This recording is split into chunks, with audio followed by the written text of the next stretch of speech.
Well, the people that she most wants to belong to are going to be over 95% Democratic voters. Fellow professors, political science professors, are more than 95% likely to vote for Democrats, right? 20 to 1 compared to Republicans. So it would be weird for her career prospects, her social prospects, just the ease with which she goes through life when she needs assistance, right, in her work. Everything would be much more difficult for her if she didn't vote for the Democrats. Then emotional stakes all of a sudden become involved. I might be proud or excited when the party wins, or sad or angry when the party loses. And these group ties are really important in creating these emotional stakes. The other really important thing here is that when placed in conflict with one another, especially zero-sum conflict like an election, group ties can make people more willing to expend resources, their time and their energy, to make their group do better and the other group do worse.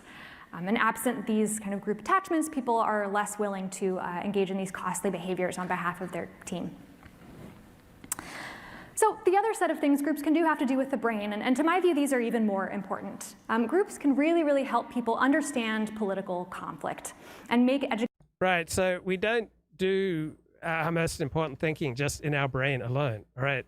What happens in our brain is that we're thinking about our most important relationships, and that's what gives us the energy and the power and the drive to use our brains most effectively. And our brain operates very differently when we're standing up as opposed to sitting down, when we're walking as opposed to lying down, when we're running as opposed to walking, when we're outside as opposed to inside. Educated voting decisions. One of the most important things groups can do is they provide cues that help people infer what politicians believe and care about. So if I have 20 candidates on my ballot. Cues. You know what's another word for cue? Signal, right?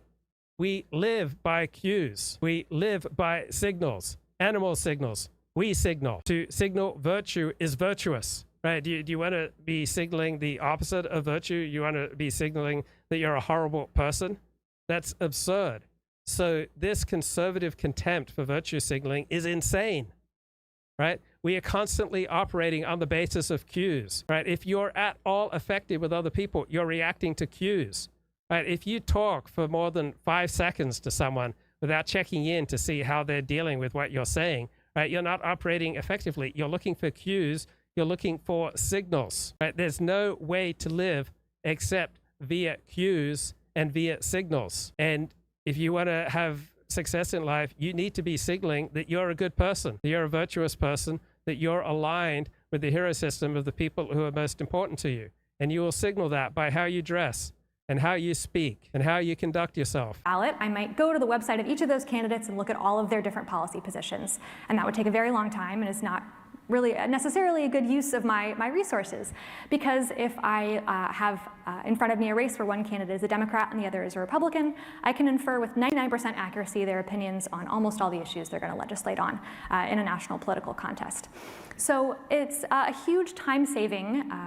So Chris Williamson, the podcaster, had an interesting perspective. He says, if I can deduce all of your political opinions from just one opinion, such as your stand on capital punishment, you're not a very complicated thinker. And that's true. Most people aren't very complicated thinkers, and most pundits are primarily serving an audience, serving up opinions that an audience wants to hear.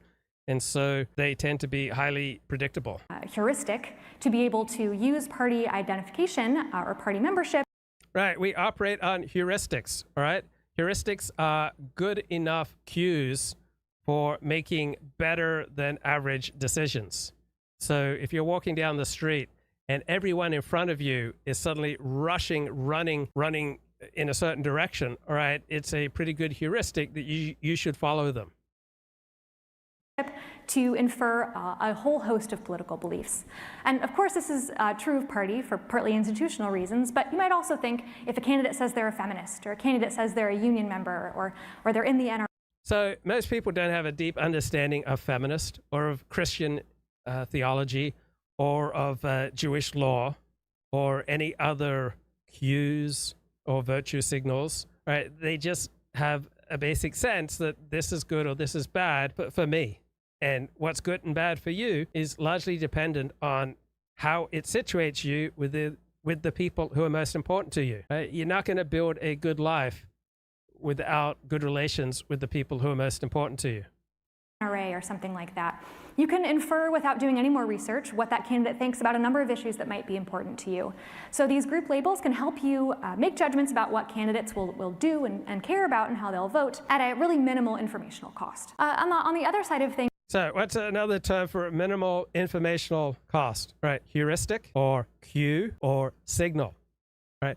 We cannot successfully navigate life without constantly reading signals. And you are constantly emitting signals, all right? From a 12-step perspective, we're all constantly transmitting. Forget 12-step, we're all constantly transmitting.